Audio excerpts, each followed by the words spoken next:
नमस्कार मित्रमैत्रिणींनो, तर आज आपण बनवणार आहोत लहानांपासून मोठ्यांपर्यंत सगळ्यांना आवडणारा कच्ची कैरी आणि गोड आंब्याचा टेस्टी आमपापड। हा आमपापड इतका चविष्ट आणि झणझणीत आहे की ह्या कच्च्या कैरीचा गोड, आंबट आणि तिखट चवीचं आणि गोड आंब्याची एकदम गोड अशी चव ही एकदा खाल तर पुन्हा पुन्हा बनवाल। व्हिडिओ शेवटपर्यंत नक्की बघा आणि चॅनलला सबस्क्राइब करायला विसरू नका। ही रेसिपी वर्षभर टिकणारी आहे, तर तुम्ही हे बनवून ठेवू शकता आणि वर्षभर खाऊ शकता। तर ह्याच्यासाठी बघा, मी 2 कच्च्या कैऱ्या घेतलेल्या आहेत आणि 2 आंबे घेतलेले आहेत।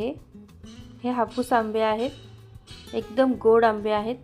तर आता सगळ्यात आधी आपण कच्च्या कैरींना स्वच्छ धुवून घेतलेला आहे आणि आता ह्याची वरची जी साल आहे ही सगळी आपल्याला काढून टाकायची आहे। पूर्णपणे स्वच्छ धुवून सुकवून घ्यायचे आहेत हे आंबे आणि मग वरची साल काढल्यानंतर आपल्याला ह्याचे छोटे छोटे असे तुकडे करून घ्यायचे आहेत। ह्यातली जी मधली बी असते ती नाही घ्यायची, ती काढून टाकायची आणि सगळे बारीक बारीक असे तुकडे करून घ्यायचे आहेत आपल्याला। तर या पद्धतीने बघा सगळे मी असे तुकडे करून घेतलेले आहेत। आता ह्या कच्च्या कैरीला आपल्याला कुकरमध्ये शिजवायचं आहे, तर सगळे मी तुकडे एका कुकरमध्ये टाकलेले आहेत आणि आता ह्या कुकरमध्येच आपल्याला कैरींमध्येच आपल्याला मी हे 2 तेजपान आणि मिरी घेतलेले, अख्खे मिरी 6 अख्ख्या मिऱ्या घेतलेल्या आहेत आणि 2 तेजपान हे कुकरमध्ये कैरीबरोबरच आपल्याला असे म्हणजे शिजवून घ्यायचे आहेत। तर मी अर्धा ग्लास पाणी पण टाकलेलं आहे। आता हे छान कुकरचं झाकण लावून आपल्याला 3 शिट्ट्या काढून चांगलं शिजवून घ्यायचं आहे। तर कुकरमध्ये शिजतंय तोपर्यंत आपण आंबे आहेत ना ते पण कट करून घेऊया। तर आंबे पण मी स्वच्छ धुवून पुसून घेतलेले होते आणि छानपैकी हे मस्त असे तुकडे करून घ्यायचे। आतमधला आंब्याचा जो पल्प आहे तो सगळा आपण काढून घ्यायचा आहे। हे एकदम गोड आंबे आहेत। तुम्ही म्हणजे जे आमपापड बनवताना तुम्ही बरोबर असे व्यवस्थित आंबे बघूनच घ्या, म्हणजे गोड आहेत का। गोड आंब्याचा आमपापड खूप छान लागतो। तर या पद्धतीने सगळे मी आंबे असे कापून घेतलेले आहेत आणि त्याचा आतला जो पल्प आहे तो सगळा काढून घ्यायचा आहे मिक्सरच्या भांड्यामध्ये। हे मी 2 आंबे घेतलेले होते आणि 2 आंबे चांगले कट करून ह्याचा सगळा पल्प आपण काढून घेतलेला आहे। बघा या पद्धतीने सगळा पल्प काढून घेतल्यानंतर आपल्याला ना ह्याची मिक्सरमध्ये अशी पेस्ट करून घ्यायची आहे। तो पेस्ट एकदम बारीक करायची आहे, जाडसर आपल्याला अजिबात काहीच ठेवायचं नाही आहे। तर या पद्धतीने सगळं मी आंबे पूर्ण पल्प काढून घेतलेला आहे। आता मिक्सरमध्ये ह्याची मी मस्त अशी पेस्ट करून घेणार आहे, पाणी वगैरे टाकायचं नाही आहे। आणि त्याच्यानंतर पल्प काढल्यानंतर आपण जे कुकरमध्ये कैऱ्या शिजायला ठेवलेल्या त्या 3 शिट्ट्या काढून घेतलेल्या आहेत। तर बघा थंड झालेलं आहे। आपण आता हे चमच्याच्या साहाय्याने असे मॅश करून घेऊया, म्हणजे एकदम मस्त गाळ करून शिजवून घेतलेलं आहे। बघा मी 3 शिट्ट्यामध्ये खूप छान असं शिजलेलं आहे आणि काळे मिरी आणि आपण जे तेजपान टाकलेलं त्याच्यामुळे ज्या आमपापडला ना खूप छान टेस्ट येणार आहे, तिखट, आंबट, गोड अशी टेस्ट येणार आहे। तर आता हे सगळा पल्प आहे ना आपण एका चाळणीमध्ये काढून घेणार आहोत। जर कुठे जाडसर वगैरे राहिला असेल तर आपल्याला हे छान असं गाळून घ्यायचं आहे, म्हणजे जो आपण आमपापड बनवणार आहे तो छान एक लेवलचा असा व्यवस्थित होईल। तर या पद्धतीने चाळणीमध्ये सगळं मी हे बघा गाळून घेणार आहे, म्हणजे ह्याचा पल्प आहे तो छान काढून घेणार आहे आणि चोथा सगळं आपण टाकून द्यायचा आहे, म्हणजे आमपापड बनवताना आपला आमपापड कुठेच फाटला नाही पाहिजे याकरता आपण हे छान असं चाळणीमध्ये गाळून घेणार आहे। बघा तर या पद्धतीने सगळं मी असं पल्प काढून घेतलेला आहे कैरीचा। कुठे लागलेला असेल तर हाताने सगळं मी काढून घेते बघा। आणि एवढा चोथा हा उरलेला आहे, हा फेकून द्यायचा, हा घ्यायचा नाही आहे। काळी मिरी पण काळी मिरीची टेस्ट एकदम छान लागते या कच्च्या आमपापडमध्ये। तर हे सगळं आपण काढून घेतलेलं आहे पल्प ह्या पद्धतीने। आता हा साईडला ठेवायचा आहे आपल्याला, हा आपण सगळा पल्प काढून घेतलेला आहे। आता जसं आपण ह्या कैरीचा पल्प काढलाय त्या पद्धतीनेच आपण आंब्याचा पण मिक्सरमध्ये बारीक फाईन पेस्ट केलेली आणि आता आंब्याला पण आपण छान असं या चाळणीमधूनच गाळून घेणार आहे। जर कुठे जाडसर वगैरे राहिलेलं असेल तर ते छान असं गाळून निघेल। तर जसं कैरीचं आपण केलं त्या पद्धतीने आंब्याचा पण छान असा पल्प काढून घेतलेला आहे चाळणीच्या साहाय्याने। चोथा उरलेला आहे तो घ्यायचा नाही। तर हे बघा आंब्याचा पण असा पल्प काढून घेतलेला आहे आपण छान पद्धतीने। आता आंब्याचा पल्प काढून घेतल्यानंतर आपल्याला कैरीचा आमपापड बनवून घ्यायचा आहे। तर सर्वात आधी आपण गॅसवर छान असा पॅन ठेवलेला आहे, तुम्ही कढईमध्ये वगैरे पण बनवू शकता। तर मी असा खोलगट पॅन घेतलेला आहे, त्या पॅनमध्ये सगळा पल्प आपण कैरीचा पल्प ओतून घेतलेला आहे. 2 कैरीचा पल्प आहे हा. बऱ्यापैकी छान होतो, म्हणजे व्यवस्थित होतो. आणि ही अर्धी वाटी साखर घेतलेली आहे. कैरी अशी कच्ची म्हणजे आंबट गोड असते ना, थोडी आंबटच असते, त्यासाठी मग तुम्ही साखर घेऊ शकता. तर मी अर्धी वाटी साखर घेतलेली. आता ही साखर पूर्णपणे आपल्याला मेल्ट करून घ्यायची आहे.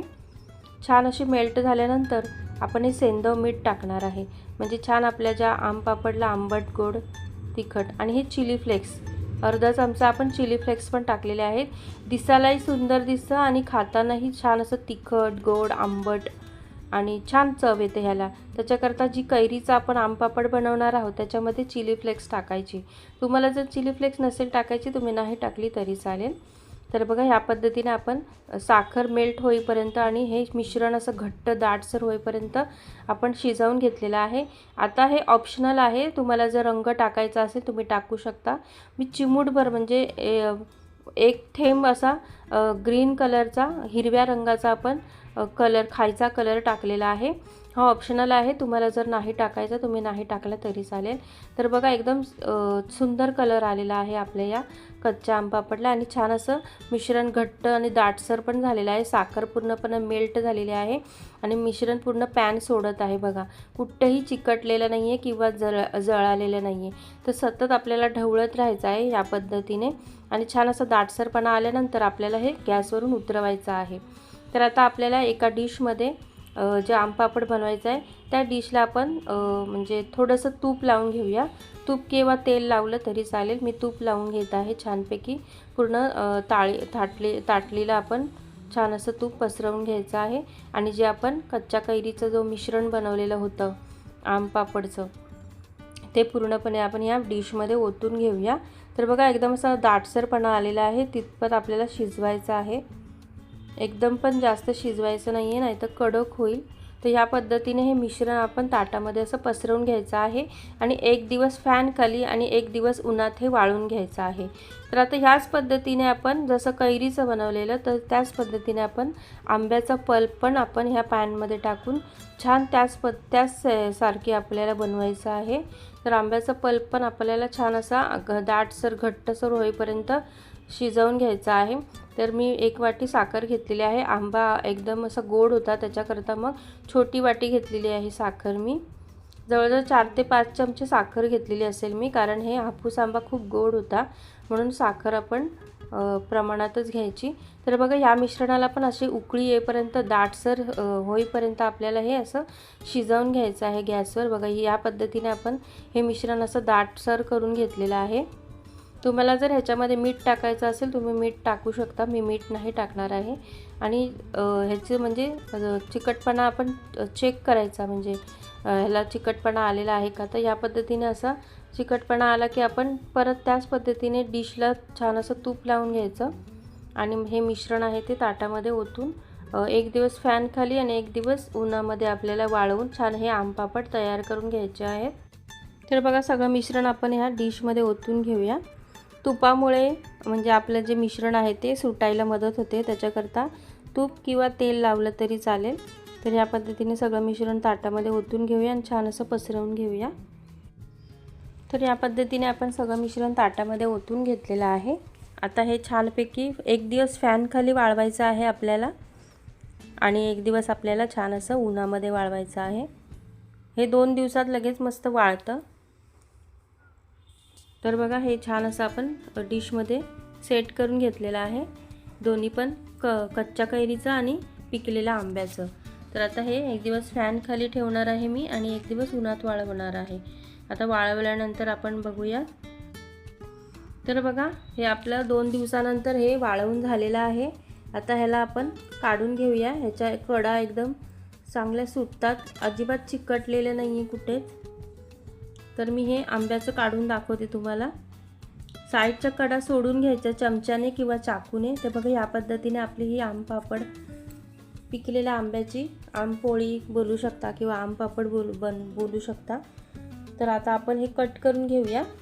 या पद्धतीने सुरीच्या साह्याने सगळं असं छान असं कट करून घेऊया. तुम्हाला असं लांबट ठेवायचं असेल तरी चालेल. मी असं चौकोनी शेप दिलेला आहे, म्हणजे छान असं ठेवताना डब्यामध्ये व्यवस्थित आपल्याला ठेवता येईल. या पद्धतीने आपण हे ठेवून देऊया. कोकणामध्ये भरपूर प्रमाणात हे बनवलं जातं आमपापड, कारण तिथे आंब्याचं उत्पन्न खूप जास्त प्रमाणात येतं. तर मग आंबे टिकून राहण्यासाठी असे आमपापड बनवले जातात. आता हे कच्च्या कैरीचं पण आपण त्याच पद्धतीने छान असं सोडून घेतलेलं आहे डिशमधून आणि मस्त असं आपण कट करून घेऊया. तर सुरीच्या साह्याने छान असं तुम्हाला स्क्वेअर शेप किंवा लांबट शेप पाहिजे असेल त्या पद्धतीने तुम्ही कापून घेऊ शकता. आणि छानपैकी बघा मस्त आम पापड आणि कच्च्या कैरीचं पापड आपले तयार झालेले आहेत. वर्षभर टिकणारे आहे. तुम्ही वर्षभर हे खाऊ शकता आणि लहानांपासून मोठ्यांपर्यंत सगळ्यांनाच आवडणारा हा आम पापड. तुम्हाला ही रेसिपी कशी वाटली नक्की सांगा. असा तयार झाला आपला घरगुती चविष्ट आम पापड. व्हिडिओ आवडला असेल तर लाईक, शेअर आणि चॅनलला सबस्क्राईब करायला विसरू नका. लहानपणीची चव पुन्हा अनुभवायची असेल तर हा आमपापड नक्की करून बघा. पुढच्या भन्नाट रेसिपीसाठी भेटूया. धन्यवाद.